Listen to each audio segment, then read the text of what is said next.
Welcome to my channel. Try to hear the latest story. I sat frozen at my parents' dining table, staring at their serious expressions. "Josiah, your penthouse purchase is making your brother feel like a failure," my mother said firmly. "After putting myself through college working 80-hour weeks, landing a six-figure tech job, and finally buying my dream downtown penthouse at 27, I couldn't believe what I was hearing. "We think you should sell it to keep the peace," my father added, while my brother Tyler nodded smugly. The room spun as years of sacrifice collapsed into a single, devastating moment. Growing up in Portland, I always sensed the difference in how my parents treated me versus my younger brother Tyler. Our modest ranch-style home in a middle-class neighborhood became the stage for this uneven dynamic. Mom and Dad pushed me relentlessly toward academic excellence and responsibility, while making endless excuses for Tyler's mediocrity and laziness. "Josiah, you got an A- on your math test? What happened to the other points?" my father would ask, his disappointment evident in the furrow of his brow. Meanwhile, Tyler would proudly present his C-, and they'd celebrate that he'd improved from a D the previous time. By high school, the pattern was well established. I maintained a 4.0 GPA while working 20 hours weekly at the local grocery store. Tyler barely passed his classes, spent most afternoons playing video games, and received constant encouragement that he was finding his path. My senior year of high school, I sat at the kitchen table with my college applications spread before me. I'd applied to several state universities, hoping to use the small college fund my parents had started when I was born. "Josiah, we need to talk about something," my mother said one evening, exchanging a look with my father. "The college fund. We had to use it for the house renovations last year." I stared at them. The breath knocked from my lungs. "All of it?" "But that was almost $15,000. "You're smart enough to get scholarships," my father said confidently. "And you're such a hard worker. Tyler needs more time to figure things out. He might need that money more than you do." I received my acceptance letter to Portland State University a month later, along with a partial scholarship that covered about 40% of the tuition. Looking at the remaining costs, I realized I needed to work more than ever before. My schedule became brutal. I woke at 4:30 each morning to prepare for my barista shift at 5. I worked until 9, then rushed to campus for classes from 9:30 to 3:30. After classes, I'd hurry to my restaurant job from 4 to midnight. Weekends were filled with shifts at a retail store. Every spare moment went to studying, or the brief snatches of sleep I could manage. The physical toll was immediate and severe. I lost 15 pounds in the first semester alone. Dark circles became permanent fixtures beneath my eyes. I fell asleep on the bus, during rare breaks, sometimes even standing up while waiting for coffee to brew during my morning shift. I studied everywhere, on bus rides, during 15-minute lunch breaks, after midnight when my roommates were asleep.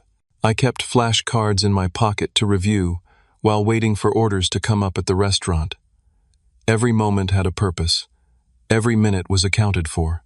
Then came the day that shattered my understanding of my family completely. I was helping my mother with something on her computer when an email notification appeared. "Payment confirmation, Westside Private University, tuition payment, $15,000. The date was just 3 months after they'd told me my college fund was gone. I clicked on it, hands shaking. The confirmation clearly showed they had paid $15,000 for Tyler's first semester at an expensive private university. The very amount they claimed had been spent on house renovations. I confronted them that evening, trying to keep my voice steady despite the hurricane of emotions. "We had different circumstances by then," my mother explained dismissively. "And Tyler needed the support more. He's not as naturally disciplined as you are." "It's because we believe in you, Josiah," my father added. "We knew you could handle it on your own." I left their house that night with a new determination burning in my chest.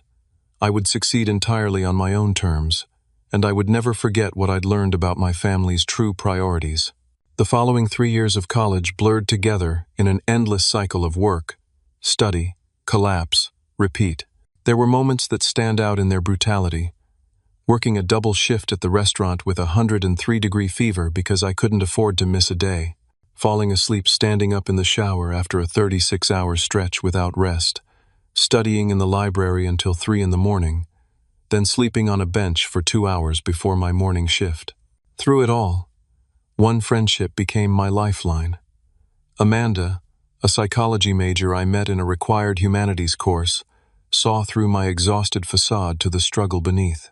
She would bring me coffee during late study sessions, save notes when I inevitably missed classes due to work, and most importantly, she listened without judgment. "You're not just working through college," she told me once. "You're working through family stuff too. The way they treat you versus Tyler. It's not right, Josiah." Amanda was the first person who made me feel seen in my struggle, rather than merely praised for my natural discipline or strong work ethic, while the cost remained invisible. Meanwhile, Tyler dropped out of his expensive private university after just 1 semester. My parents were devastated but immediately supportive. "College isn't for everyone," my mother soothed, as Tyler moved back home. "You tried your best, and that's what matters." I visited for Sunday dinner to find my parents had converted the garage into a creative space for Tyler to find his passion. They spoke about his dropout status, as though it were a brave decision rather than a failure to complete what he'd started.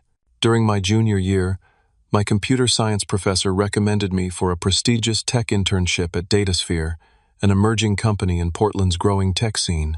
The opportunity was incredible but created a painful dilemma. The hours conflicted directly with my restaurant job, which paid the highest hourly rate of all my positions. "You have to take it," Amanda insisted when I explained the situation. "This is your future, but rent and tuition," I began. Amanda cut me off. "I've got some savings. Not a lot, but enough to help you bridge the gap for a few months. You'd do the same for me." With Amanda's temporary help, and by increasing hours at my other jobs, I took the internship. The experience was transformative. For the first time, I was valued for my mind, rather than just my ability to carry plates or make lattes. I absorbed everything, staying hours after my scheduled time to learn from the senior developers. Despite the added pressure, I maintained my 4.0 GPA and continued working every available hour at my remaining jobs. Sleep became even more scarce, but the internship energized me with purpose. My graduation approached with both excitement and dread. I'd secured a full-time position at Datasphere, starting immediately after graduation, a remarkable achievement that my few friends celebrated enthusiastically. The morning of graduation, I called my parents to confirm they'd be attending the ceremony. "Oh, Josiah," my mother said, sounding distracted, "something's come up. Tyler found an apartment, and today's the only day we can help him move in. You understand, don't you? This is a big step for him." The phone felt heavy in my hand. "Mom, this is my college graduation. I worked 80-hour weeks for 4 years to make this happen, and we're very proud," she said quickly. "But Tyler needs our support right now. He's been struggling with his confidence, and this apartment is the fresh start he needs."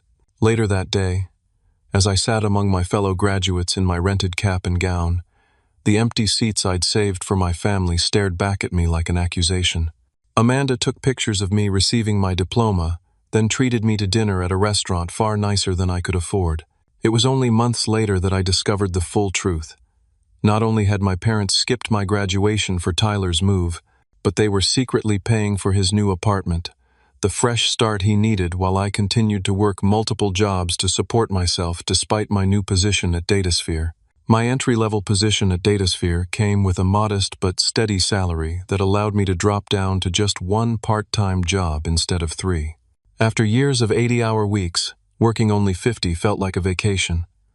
I could actually sleep 6 hours some nights, a luxury that made me giddy with its extravagance.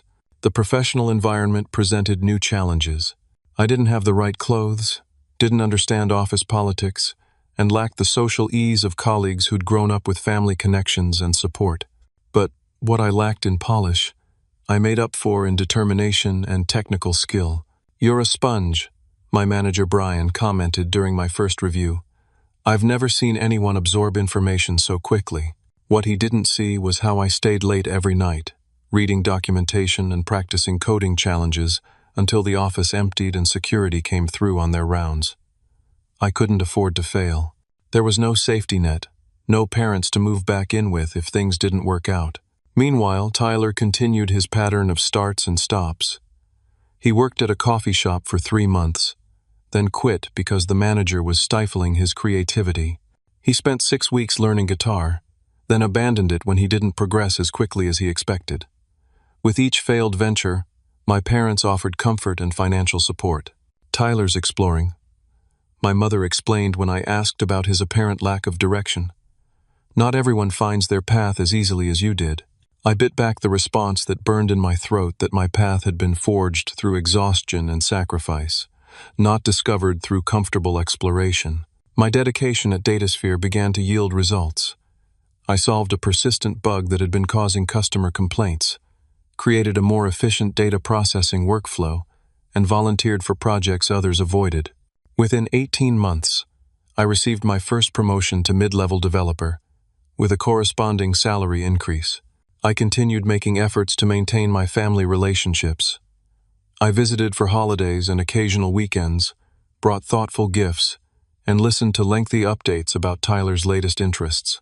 I never mentioned my promotion or growing savings account, having learned that my successes were viewed as implicit criticisms of my brother.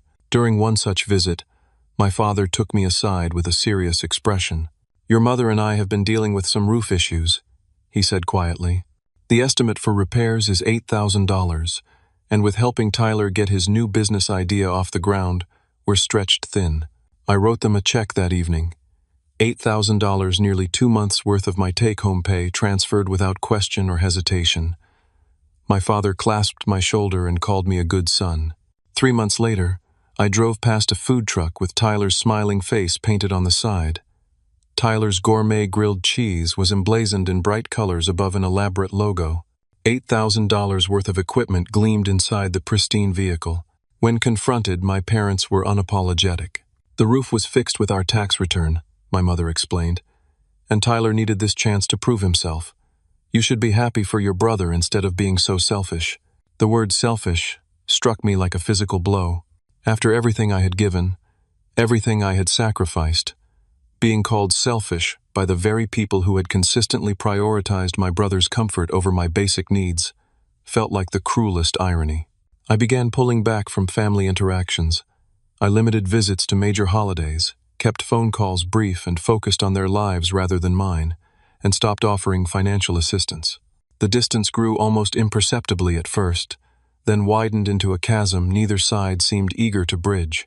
At work, however, my trajectory continued upward. By my 26th birthday, I had been promoted twice more. I now led a small team developing key components for Datasphere's flagship product. The responsibility was enormous, but after years of juggling multiple jobs and full-time studies, the pressure felt manageable, almost comfortable. My department was assigned a critical project for our largest client, a financial services company whose requirements were notoriously complex. For 6 weeks, my team worked extended hours, solving problem after problem. The night before the deadline, we discovered a fundamental flaw in our approach that threatened the entire implementation. While others panicked, I felt an odd sense of calm. Compared to working 3 jobs while maintaining perfect grades, this was a straightforward challenge with a technical solution. I sent my team home, brewed a pot of coffee, and settled in for the night. By morning, I had not only fixed the flaw, but had created a more elegant solution than our original plan. When the client representatives arrived for the presentation, they were so impressed they immediately requested that I personally oversee all future development for their company. 2 weeks later, I was called into the office of Janet Winters, the company's director of technology. "The Harrison financial team won't stop talking about you," she said, leaning back in her chair. "You turned what could have been a disaster into a major win for us." She slid a document across her desk. "This is a promotion to senior solutions architect, with the corresponding salary adjustment. You'll be the youngest senior-level employee in company history." I scanned the document, my eyes widening at the salary figure. $120,000 annually. More money than I had imagined making before 30. more than enough to finally consider the luxury of long-term planning rather than day-to-day survival. That weekend, I allowed myself to browse real estate listings for the first time.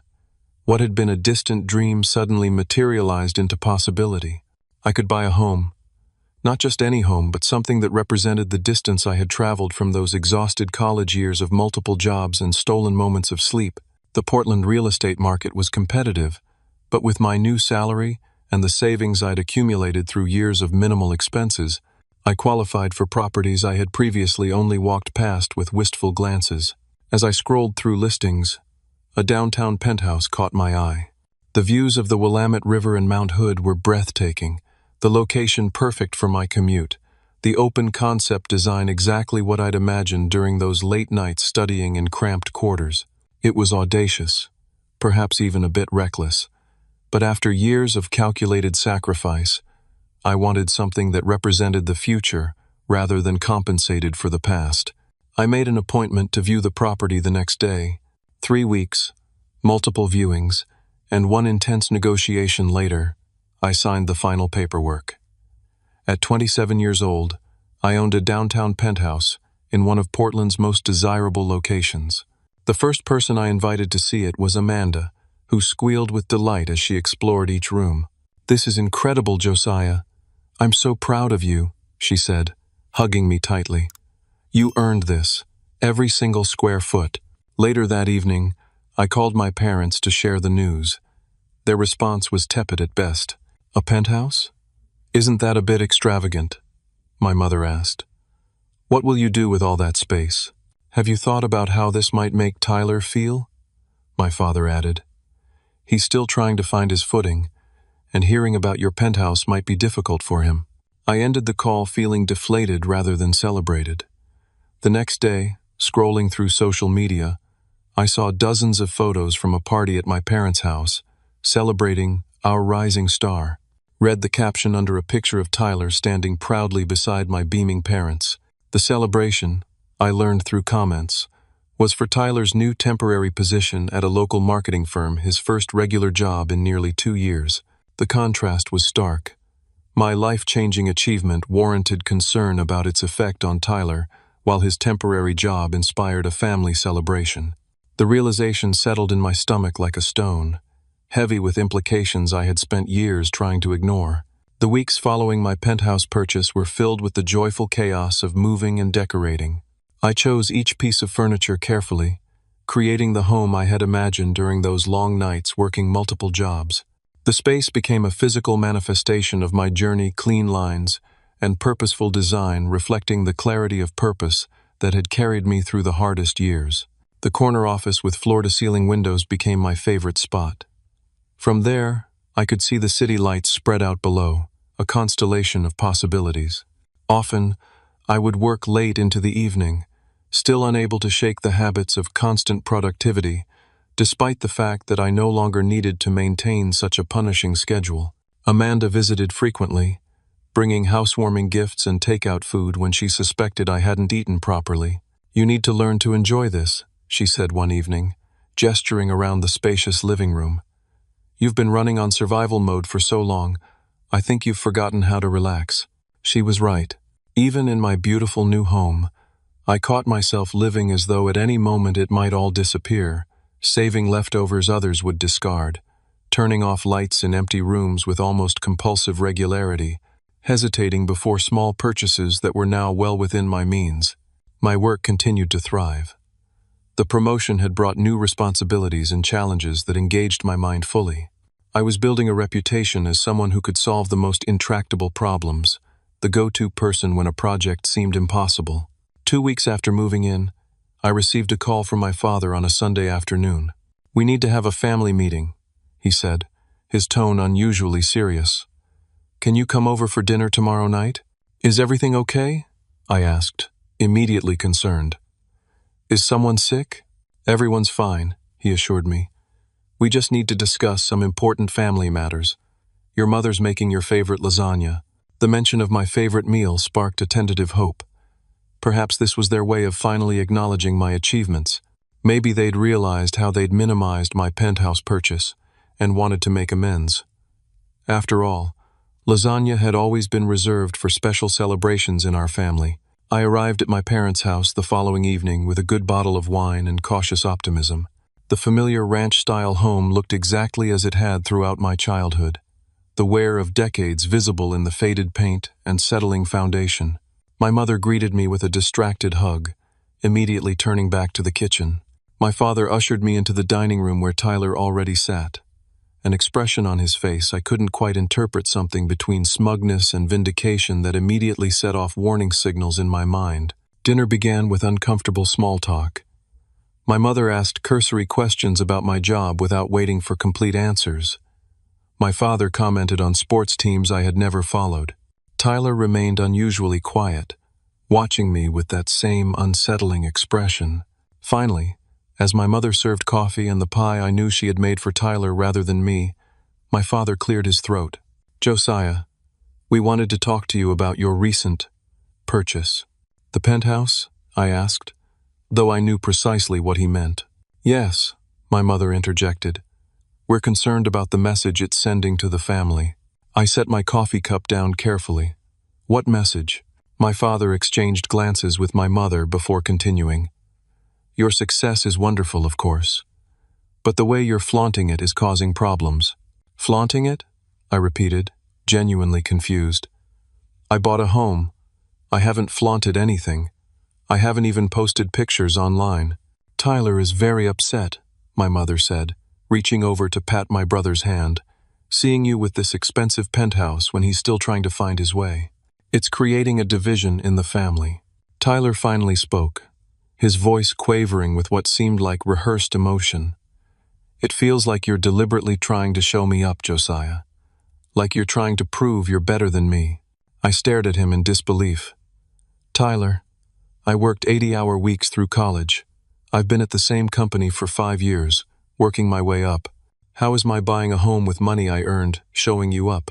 "That's exactly the attitude we're talking about," my father said sternly. "You've had advantages Tyler didn't have."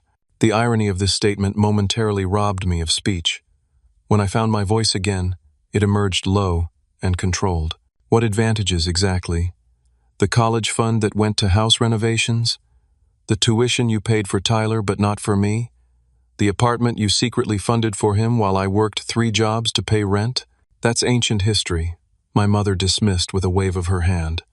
"We're talking about now, about family harmony. We think it would be best if you sold the penthouse," my father stated flatly. "It's causing too much tension. Tyler can't even come visit you there without feeling inadequate."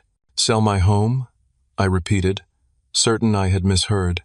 "It would be the selfless thing to do," my mother added, "for family peace." I looked around at their faces, my father's stern certainty, my mother's manipulative concern, Tyler's poorly concealed satisfaction. Years of uneven treatment crystallized in that moment into a pattern too clear to ignore or excuse. "Let me be sure I understand," I said carefully. "I put myself through college working multiple jobs because you spent my college fund. I built my career through hard work, while you supported Tyler through repeated failures. I bought a home with my own money, and now you want me to sell it because Tyler feels bad that he hasn't achieved the same success? You're twisting things," my father accused. "This is about family unity." "No," I responded, standing up slowly. "This is about continuing the pattern that's existed my entire life. Tyler is comfortable being coddled, and you're comfortable coddling him. My success challenges that arrangement." "How dare you speak to us that way?" my mother exclaimed. "After everything we've done for you." The question of what, exactly, they had done for me hung in the air, unanswered and damning in its emptiness. I left their house that night with my mind spinning and my heart pounding. The drive back to my penthouse passed in a blur of conflicting emotions.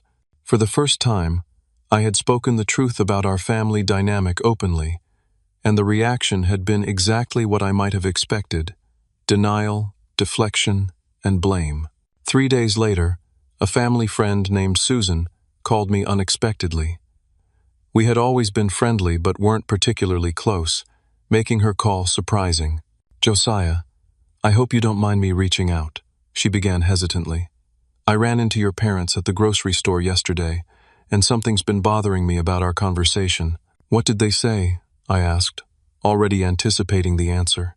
Susan sighed. They were talking about your new job and home, telling everyone it was just luck and connections that got you where you are. They made it sound like you'd had everything handed to you, while poor Tyler was nobly working through challenges.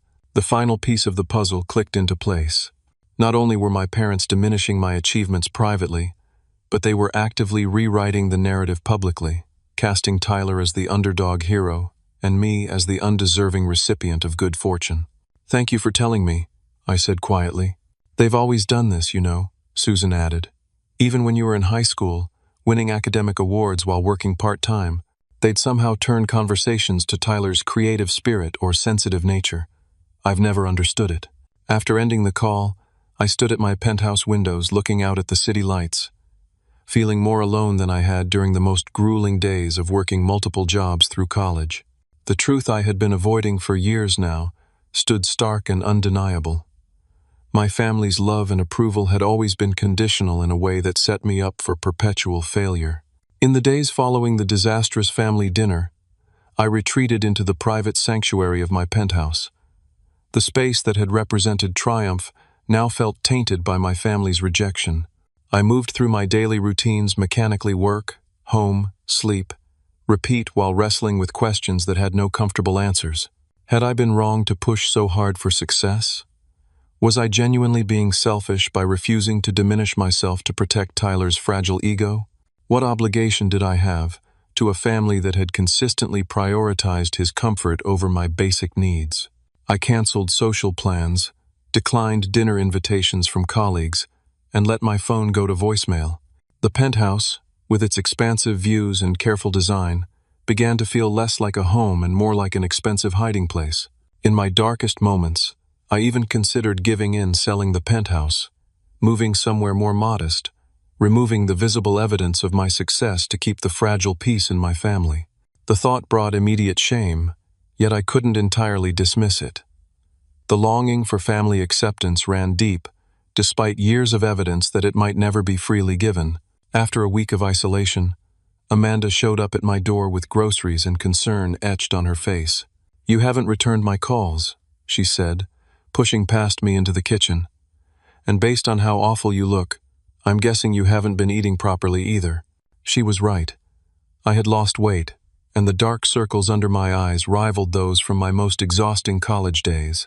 As she unpacked fresh vegetables and began chopping with efficient movements, I found myself telling her about the family meeting and its aftermath. Amanda listened without interruption, her expression growing increasingly troubled. "Josiah," she said finally, setting down her knife, "this isn't normal. What they're asking is not reasonable, and how they've treated you for years is not okay." "They're still my family," I said weakly. "Yes, and families should support each other's successes, not punish them." She took my hands in hers. "I think you should talk to someone professional about this. This pattern goes back too far and cuts too deep for you to sort through alone." The suggestion of therapy initially felt like an overreaction. My rational mind recognized the dysfunction in my family, but some deeper part of me still resisted labeling it as something requiring professional intervention. Nevertheless, the following day I reached out to Dr. Peterson, a therapist recommended by a colleague who had navigated his own family difficulties. The first session was tentative, filled with surface-level descriptions of recent events.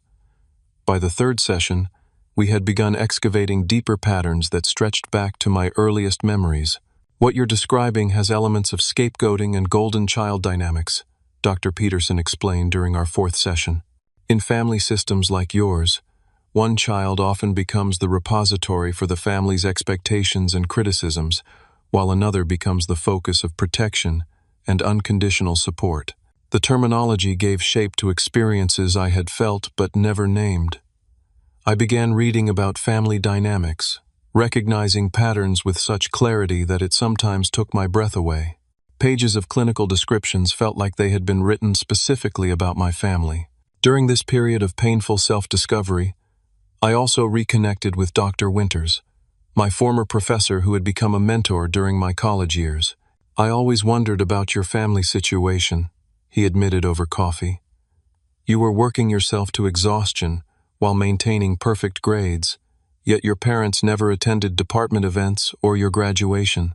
It struck me as unusual. His outside perspective helped validate my experience. Dr. Winters had observed from a distance what I had been too close to see clearly, a fundamental imbalance in how I was valued within my family system. As I gradually emerged from my isolation, I began rebuilding my life with new boundaries and awareness. I returned to work with renewed focus, set regular dinner dates with Amanda and other friends, and even joined a rock climbing gym, something I'd always wanted to try, but had never allowed myself the time or expense to pursue. 2 weeks into this fragile new equilibrium, I received a text message from Tyler that was clearly meant for our parents. Don't worry, I'm working on Josiah. Once I move in with him temporarily, it won't be long before I'm established there. His place has plenty of room, and you know he can't say no to family. Problem solved. The message confirmed what I had begun to suspect. The pressure to sell my penthouse wasn't just about Tyler's feelings. It was part of a larger plan to insert him into my success. The temporary arrangement would inevitably become permanent, with my brother comfortably installed in the home I had worked so hard to earn. I forwarded the misdirected text to my parents with a single question. Was this the plan all along? My mother called immediately, her voice a mixture of defensiveness and placation. We were going to discuss it with you properly, she insisted. Tyler is going through a rough patch, and he needs a fresh start. Your penthouse has 3 bedrooms. You don't need all that space for just yourself. So instead of asking me directly if my brother could stay with me, you tried to manipulate me into selling my home? You're being dramatic, she replied. We're just trying to find solutions that work for everyone in the family. Everyone except me, I said quietly, and ended the call. That night, sitting in my corner office surrounded by the city lights, I made a decision. This pattern would not continue. I would not diminish myself to accommodate Tyler's stagnation or my parents' enabling. Whatever form our relationship took moving forward, it would be based on honesty and reciprocal respect, not manipulation and uneven expectations. With clarity born of pain and professional guidance, I began planning my response, not a reactive outburst, but a carefully considered confrontation that would either reset our family dynamic or release me from its destructive patterns. After extensive consultation with Dr. Peterson, I decided to initiate my own family meeting. This time, however, the terms would be mine. I sent a group text to my parents and Tyler, requesting their presence at my penthouse the following Sunday afternoon. I specified that Amanda would also be present, partly for emotional support and partly as a neutral witness to whatever transpired. The week leading up to the meeting was surprisingly calm. Having made the decision to address the dysfunction directly, I felt a weight lifting regardless of the outcome. I would no longer be complicit in maintaining unhealthy patterns through silence. I prepared methodically, gathering concrete examples of the pattern that had defined our family dynamics. Bank statements showing my support of family expenses while receiving none myself. Text messages revealing the stark difference in how my achievements versus Tyler's were acknowledged. A timeline of critical moments when support had been promised but withdrawn, often diverted to Tyler instead. Sunday arrived with crisp autumn sunshine streaming through my penthouse windows. Amanda came early, helping arrange the living room for our meeting and providing last-minute reassurance. Remember, she said, straightening a couch pillow, you're not asking for their approval. You're establishing boundaries and speaking your truth. Whatever happens next is their choice. My family arrived punctually, their expressions a mixture of curiosity about seeing my home for the first time and wariness about the purpose of the meeting. My mother immediately began commenting on the decor, subtle criticisms disguised as observations. Tyler wandered through the space with poorly concealed envy, while my father remained stiffly formal, as though in a stranger's home rather than his son's.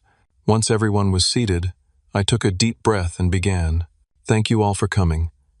I've asked you here because we need to address some long-standing issues in our family. For as long as I can remember, there's been an unbalanced dynamic between how Tyler and I are treated, supported, and valued. My father immediately tried to interrupt, but I held up a hand. Please let me finish. I've listened to all of you for years, Today I'm asking for the same courtesy. I proceeded to lay out specific examples: the college fund that disappeared for me, but materialized for Tyler, the multiple instances where my academic and professional achievements were minimized while Tyler's modest efforts were celebrated, the recent attempt to pressure me into selling my home while planning to install Tyler in it. This isn't about comparing accomplishments, I clarified. It's about recognizing a harmful pattern. I've spent years trying to earn approval that's freely given to Tyler. I've contributed financially to this family while receiving criticism for my success. And I've remained silent about the hurt this has caused until now. My mother was the first to respond, her voice tight with indignation. You've always been so capable, Josiah. Tyler needed more support. We were just trying to balance things out. But that's exactly the problem, I countered. You created an imbalance and called it balance. You held me to impossible standards while expecting almost nothing from Tyler. The result is that I nearly destroyed my health working through college while Tyler dropped out of a school you paid for, and now you want me to sell my home because he feels inadequate. Tyler's face flushed with anger. This is exactly what I was talking about. You think you're better than me. No, Tyler, I said calmly. I don't think I'm better than you. I think I've worked harder than you because I had to. You've had safety nets and support systems I never received. So what are you saying? My father demanded. That we're bad parents? That we should have left Tyler to struggle like you did? I'm saying that constantly rescuing Tyler while expecting me to solve my own problems created this situation.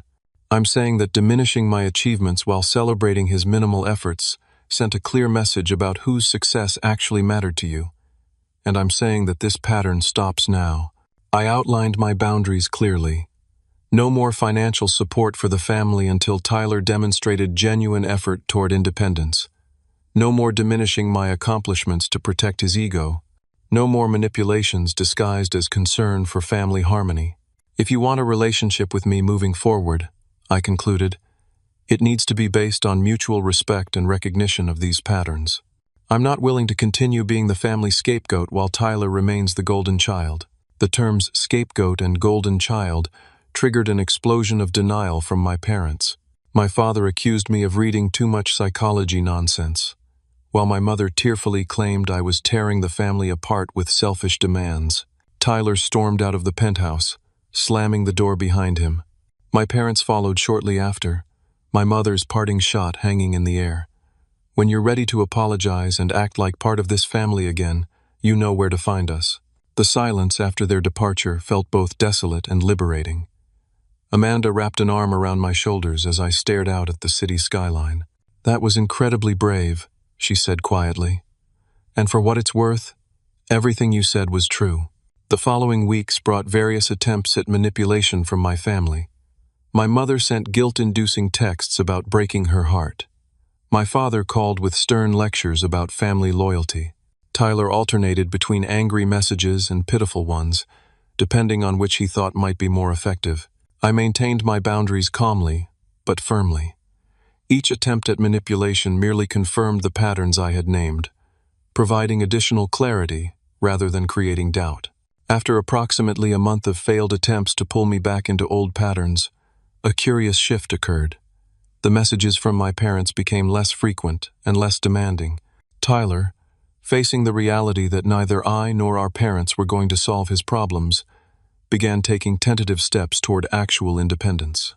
I learned through mutual acquaintances that he had applied for several full-time positions and had begun community college classes in the evening's modest steps, but significant given his history of abandoned efforts. My parents, finding their attempts at manipulation ineffective, apparently sought perspective from friends, including Susan, who had long observed our family dynamic. Susan later told me she had been bluntly honest with them about what she had witnessed over the years. I think they're genuinely reflecting, she said during a coffee meeting. It's uncomfortable for them to face, but the evidence was too consistent to ignore once they actually looked at it. 6 weeks after our confrontation, I received an unexpected email from my father. The tone was different from anything I had received from him before, humble, reflective, lacking the usual undercurrent of judgment and expectation. Josiah, he wrote, Your mother and I have been doing a lot of thinking about what you said. We've also talked with some friends who have known our family for years. The perspective we've gained has been difficult but necessary. We realize now that there were patterns we didn't see or didn't want to see. If you're willing, we'd like to meet with a family counselor together to work through these issues properly. No expectations, no manipulations, just an honest attempt to understand and heal. I approached the invitation with cautious optimism, discussing it thoroughly with Dr. Peterson before agreeing. We scheduled our first family counseling session with Dr. Larson, a specialist in family systems therapy, for the following week. The first family counseling session with Dr. Larson was uncomfortable for everyone. My parents arrived with visible tension in their postures, Tyler with defensive hostility barely contained beneath a veneer of cooperation. I had prepared myself for various scenarios, including the possibility that this was simply another tactic to bring me back in line without genuine change. Dr. Larson established ground rules immediately. No interrupting, no dismissing others' experiences, no ultimatums. Each person would have uninterrupted time to express their perspective, beginning with me since I had initiated the process. I spoke honestly about my experiences growing up as the family scapegoat held to impossible standards, while watching Tyler receive support and praise for minimal effort. I described the physical toll of working multiple jobs through college, after being told my education was my responsibility alone, while Tyler received tuition payments and housing assistance. I explained the emotional impact of having my achievements consistently minimized while Tyler's smallest steps were celebrated. When I finished, there was a heavy silence in the room. Dr. Larson thanked me for my honesty and turned to my parents. My mother spoke next, her voice initially defensive, but gradually softening as she worked through her prepared thoughts. "I've always seen myself as a good mother," she began. "I thought I was responding to each of my children's needs appropriately. Josiah seemed so capable, so independent from an early age. Tyler struggled more, needed more guidance and support." She paused, visibly wrestling with difficult emotions, but after talking with friends and reflecting on specific incidents Josiah mentioned, "I can see now that what started as responding to different needs became an unfair dynamic. We expected everything from Josiah, and very little from Tyler. We praised Tyler for small efforts while taking Josiah's major accomplishments for granted." My father nodded slowly as she spoke. When his turn came, he was more direct. "I was raised to believe that children need to be pushed to succeed," he said. "My father was hard on me, and I believed that's what made me disciplined and responsible. I applied that approach to Josiah because he seemed strong enough to handle it. With Tyler, I saw my brother who struggled with constant criticism, so I tried to be gentler." He looked at me directly for the first time. What I didn't consider was how it would feel for Josiah to see that difference in treatment, or how unfair it was to hold him to standards we didn't apply to Tyler. Tyler's turn revealed a perspective I hadn't fully considered. Behind his defensive facade and apparent smugness lay profound insecurity. Everyone always talked about how smart Josiah was, how disciplined, how responsible, he said, staring at the floor. I felt like I could never measure up, so eventually I stopped trying. It was easier to be the creative one, the sensitive one. At least then the comparison wasn't direct. He glanced up briefly. When Josiah bought the penthouse, it felt like final proof that I was the family failure. Asking him to sell it wasn't right, but I was desperate to not feel so. Worthless, by comparison. Dr. Larson guided us through these revelations with skilled questions and observations. She identified how each family member had been trapped in patterns that ultimately served none of us well. My parents' differential treatment had created Tyler's dependency and my exhausting self-reliance. Tyler and I had each adapted to our assigned roles, reinforcing the very dynamic that harmed us both. That first session ended with homework. My parents were to reflect on specific instances where they had applied different standards to Tyler and me. Tyler was to identify steps toward genuine independence he could take without parental rescue. I was to consider what a healthy relationship with my family might look like, separate from the pattern of achievement and recognition-seeking that had driven me for so long. The weeks that followed brought gradual, tentative change.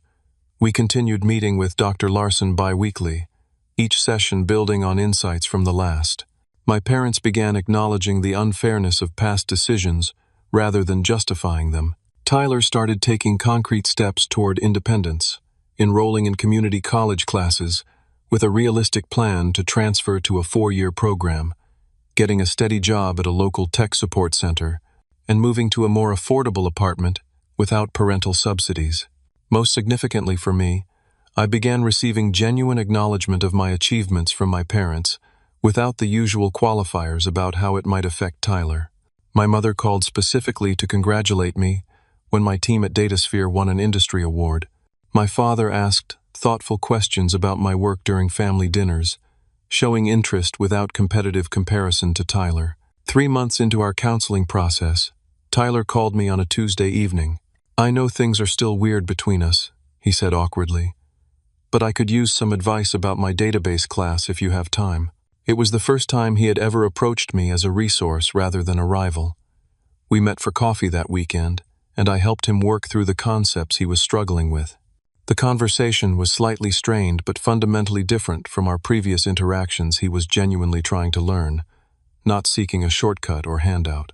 By the 6-month mark, our family dynamic had shifted significantly. My parents still occasionally slipped into old patterns, but caught themselves more quickly and made conscious corrections.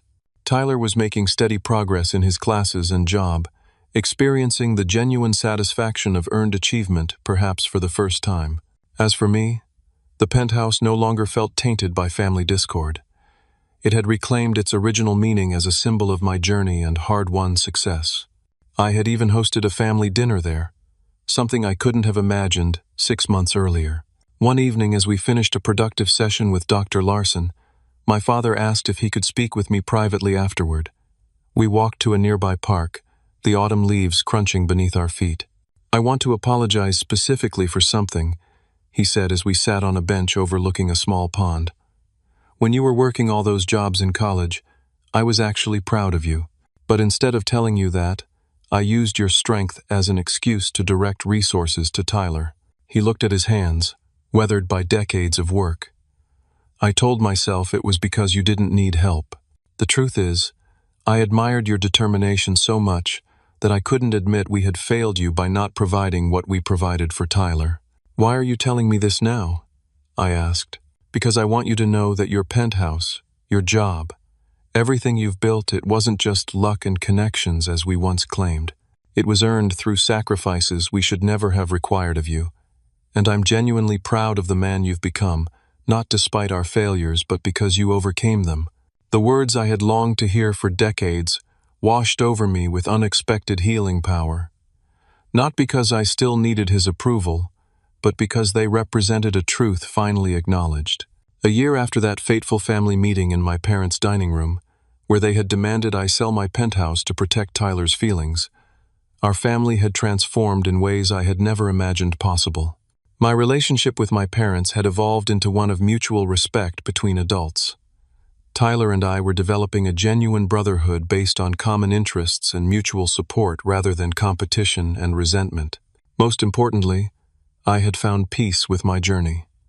The years of 80-hour work weeks, the physical exhaustion, the struggle for recognition, all had contributed to the person I had become. I no longer viewed my achievements as weapons in a family competition or as proof of worthiness, but as the natural results of my choices and efforts. My penthouse, once a source of family conflict, had become a gathering place for genuine celebration. The previous weekend, we had hosted a small party for Tyler's completion of his first year of community college with excellent grades. He had done the work himself, without rescuing or enabling, and the pride on his face was entirely different from the defensive smugness of the past. As I stood at my penthouse windows that evening after everyone had gone, watching the city lights mirror the stars above, I reflected on the most important lesson of this difficult journey. True success isn't measured by penthouse views or salary figures, but by the courage to speak your truth, establish healthy boundaries, and create authentic relationships based on mutual respect rather than obligation or competition. I had put myself through college working 80-hour weeks. I had landed a six-figure role at a top tech firm. I had bought a downtown penthouse at 27, but my greatest achievement was breaking the dysfunctional patterns that had threatened to define my family relationships forever. The peaceful confidence that comes from standing firmly in your truth, that's the most valuable penthouse view of all. Have you ever had to stand up for yourself against family pressure or expectations? Comment below with your experience. And if this story resonated with you, please like, subscribe, and share to help others who might be going through similar family dynamics. Thank you for listening, and I wish you the courage to honor your journey, whatever path it takes.